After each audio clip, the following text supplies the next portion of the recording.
Ngayon o, yung mag-asawang Paul Estrada, ito yung assistant ni Saldico. Anong ginawa nila?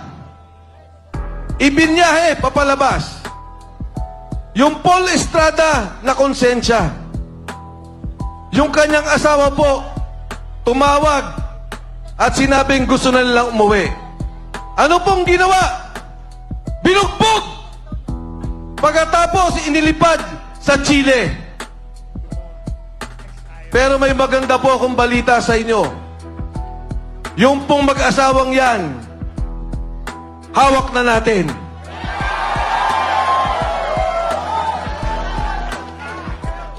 Si Paul Estrada po, kailangan natin protektuhan. Dahil siya mismo, sabi ni Saldico, ang nagdi-deliver kay Martin Romualdez at President Bongbong Marcos. Mga kasama, yung ating pong pagkakaisa ngayong hapon, nung una, ayokong manawagan na mag-resign si Bongbong Marcos. Ayoko pong manawagan doon sa sarabing sinasabi nila na magnanakaw at dapat ikulong si Bongbong Marcos.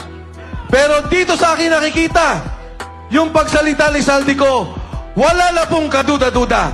Si Saldico, chairman ng Appropriations Committee ng Kongreso. Bata nila, tao nila, 3 taon. Hindi ka magiging chairman ng Appropriations Committee kung hindi ka pinili ng Pangulo. Si Speaker Martin Romualdez, pinili ng Pangulo.